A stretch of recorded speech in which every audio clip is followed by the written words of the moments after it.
Professor Pramod बाबू,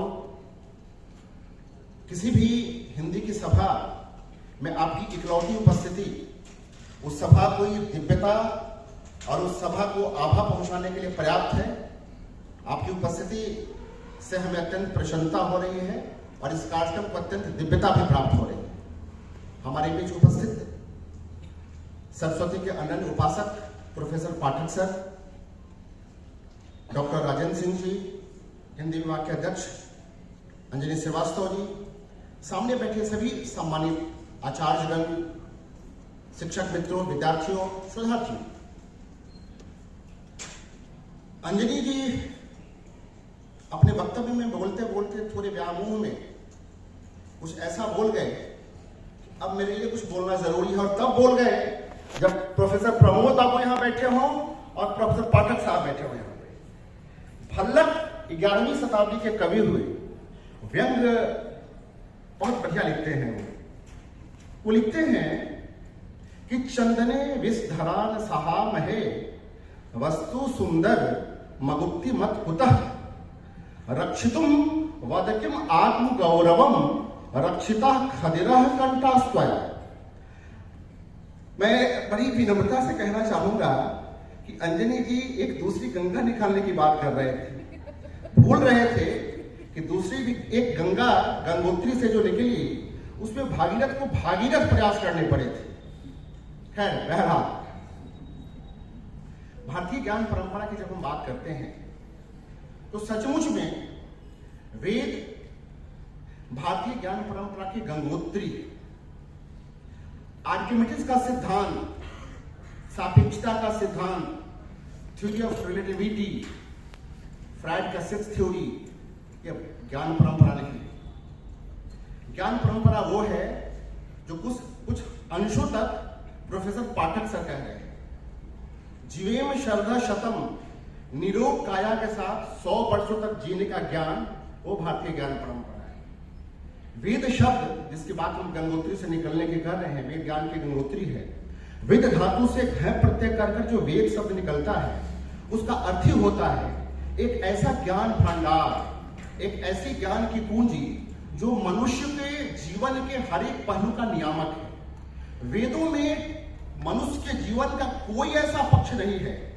आपको जान के आश्चर्य होगा कि हम पृथ्वी सूर्य की परिक्रमा करता है, ये किन किन लोगों ने कब कब सिद्धांत दिया, मुझे तो उसमें जाने की आवश्यकता नहीं है। हमारा ऋग्वेद कहता है कि पृथ्वी सूर्य की परिक्रमा करता है। अब ये बताइए, ये ज्ञान जो भारत का ज्ञान है, इस पे तो भारत का प्रभुत्व होना चाहिए। भारतीय आचार्यों की, भारतीय ऋषियों की, भारतीय परंपरा की सबसे बड़ी विशेषता है कि वो नाम के पीछे नहीं गए हैं। आप ऋग्वेद, यजुर्वेद, सामवेद, अथर्ववेद, उसके जितने ऋतुक हुए, ऋषि परंपरा रही, आप जरा खोजिए, किसी ऋषि ने अपने नाम की कामना नहीं की है। एक से एक ऋचाएं दिए गए हैं ऋषियों के द्वारा, एक से एक अनुसंधान किए गए हैं, उपनिषदों के एक से एक वक्तव्य और मंतव्य हमारे सामने हैं, लेकिन किसी ऋषि ने ऐसी कामना नहीं की कि यह हमारे नाम से पेटेंट हो जाए। जब हम वेद की बात करते हैं तो ऋग्वेद में हम आर्यों के, हम सब आर्य हैं। हमारी सामाजिक, राजनीतिक, हम किस तरह से अपने जीवन को जिए, हमारी सामाजिक व्यवस्था क्या हो, हमारी राजनीतिक व्यवस्था क्या हो, हम किन किन देवी देवताओं की पूजा करें, हम कैसे अर्चना करें, हम कैसे उनका आवाहन करें, हम कैसे उनका विसर्जन करें, कैसे हमारे संस्कार बने, इन सारी बातों की सांगोपांग व्याख्या ऋग्वेद में मिलती है। उसके बाद हमारे जो 4 वेद हैं, ऋग्वेद, यजुर्वेद, सामवेद, अथर्ववेद, उन सबको हम वेदों के मंत्रों का कैसे उच्चारण करें, उसके अलग अलग ऋत्विक हैं। होता, ऋग्वेद का होता, अध्वर्यु, उद्गाता, ब्रह्मा, इन सबको वेदों के मंत्रों के उच्चारण की प्रक्रिया है। आप वेदों के मंत्रों को ऐसे पढ़ेंगे तो उसके अर्थ का अनर्थ कर डालेंगे। उसके बाद जब हम ऋग्वेद से आगे बढ़ते हैं तो एक ब्राह्मण साहित्य की परंपरा आती है, और ब्राह्मण साहित्य की परंपरा भी अद्भुत परंपरा है। वह जो है उपनिषदों तक जाती है और प्रत्येक वेद के अपने अपने ब्राह्मण हैं। और आपको मैं बताऊं कि आपको आश्चर्य होगा कि ऋग्वेद जो हमारे पास पास अभी है, इसकी 21 शाखाएं थी, उसकी केवल एक शाखा आज उपलब्ध है। हमारी 20 शाखाएं तो हमारे पास है ही नहीं।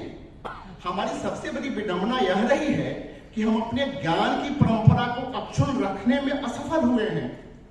हमारे ऋषि, तब तो लेखन की व्यवस्था नहीं थी, हमारे ऋषि इसी तरह से प्रातः काल ब्रह्म मुहूर्त में गुरुकुल परंपरा से, ऋषि परंपरा से इसी तरह से शिष्यों को बैठाते थे और वेद की शिक्षाओं को उनको संप्रेषित करते थे, उन तक संक्रांत करते थे।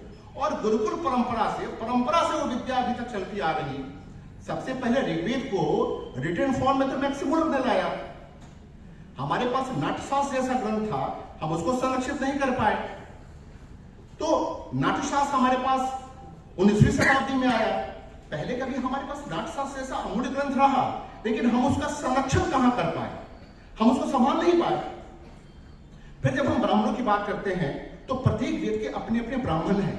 ऋग्वेद का ऐतरेय और कौशिकी के ब्राह्मण, यजुर्वेद का शतपथ और वार्ष्णेय ब्राह्मण, सामवेद का पंचविंश और तांड ब्राह्मण और अथर्ववेद का गोपथ ब्राह्मण। इन ब्राह्मणों को आप पढ़िएगा तो ये सब वेदों के ही विस्तार हैं।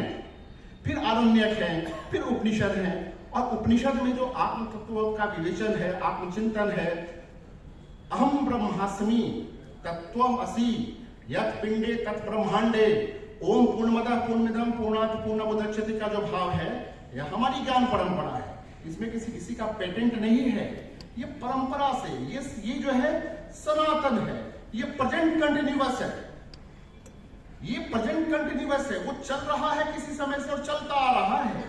आप गंगा में आने के बाद ऋषिकेश में, फिर हरिद्वार में अन्य नदियां गंगा में मिल रही हैं, मिलती हुई आगे उसको बढ़ा रही हैं। गंगा अपने आप में सबको समाहित करके आगे बढ़ रही है। लेकिन आप उस परंपरा को, जो हमारे ज्ञान की परंपरा है, उसको आज संरक्षित और संवर्धित करने की जरूरत है। हमारे इस राष्ट्रीय शिक्षा नीति में इस बात को बड़ी बारीकी से समझने का प्रयास किया गया है। वर्षों के बाद, 30-35 वर्षों के बाद जो हमारे सामने एक राष्ट्रीय शिक्षा नीति है, उसमें भारत की जो शिक्षा नीति होनी चाहिए, वो अभी देखने के लिए मिल रहा है। हम आजादी के 75 वर्षों के बाद भी, 70-75 वर्षों के बाद हम काले को ही दोष क्यों दें? 75 वर्षों के बाद तक हमने अपनी शिक्षा नीति में क्या परिवर्तन किया था, हमें इस पर विचार करना होगा।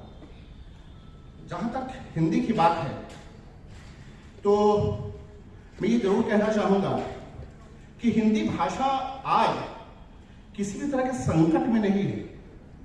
हिंदी हमारी मातृभाषा है, और मातृभाषा को हम राष्ट्रभाषा या राजभाषा, ये संविधान में अलग अलग तरह की व्यवस्थाएं हैं। हालांकि गुजरात हाई कोर्ट ने अपने जजमेंट में कुछ वर्षों पहले कहा था कि भारतीय संविधान में राष्ट्रभाषा जैसी कोई चीज नहीं है, कोई राष्ट्रभाषा नहीं है। राजभाषा हिंदी है, हिंदी को राजभाषा बना दिया गया है। गुजरात हाई कोर्ट का जजमेंट है। और फिर उसमें कहा गया है कि हम राजभाषा के रूप में, संपर्क भाषा के रूप में हिंदी को जितना समृद्ध कर सकते हैं, उसका प्रयास हमें करना पड़ेगा। वो हम कर रहे हैं। लेकिन हम भाषा को राजभाषा भी बनाना चाहें, हिंदी को राजभाषा भी बनाना चाहें, तो हम तभी बना सकते हैं जब हम मलयालम का, तमिल का, तेलुगु का हिंदी से ज्यादा सम्मान करें। हमें नहीं भूलना चाहिए कि जब राष्ट्रीय आंदोलन चल रहा था और 1926 में जब एक हिंदी प्रचारणी सभा बनी, गांधी प्रचारणी सभा, उस समय गांधी जी का संकल्प यह था कि हम हिंदी के माध्यम से अपने राष्ट्रीय आंदोलन को लड़ेंगे। और आपको कमाल की बात लगेगी कि हिंदी के पक्ष में तमिलनाडु के लोग, बंगाल के लोग, असम के लोग वोट कर रहे थे। संस्कृत और हिंदी को राजभाषा बनाया जाए, इसमें जब वोटिंग हुई तो लगभग बराबर वोट आए थे हिंदी और संस्कृत को, और अध्यक्षीय वोट राजेंद्र बाबू के देने के कारण से हिंदी राजभाषा बनी। कहने का अर्थ यह है कि हमें यह बात जरूर याद रखना होगा कि हम हिंदी का विकास तभी कर पाएंगे जबकि हम अन्य भाषाओं का सम्मान करेंगे। हम यदि बंगाल जाते हैं, हम कर्नाटका जाएंगे और उनकी भाषा में हम कुछ बात करेंगे, तब वो हिंदी के प्रति आदर का भाव रखेंगे। हम ये अगर थोपेंगे, हम अगर उनको डराएंगे कि हम तुम्हारी भाषा को समाप्त कर देंगे, हम संस्कृत को समाप्त करके हिंदी को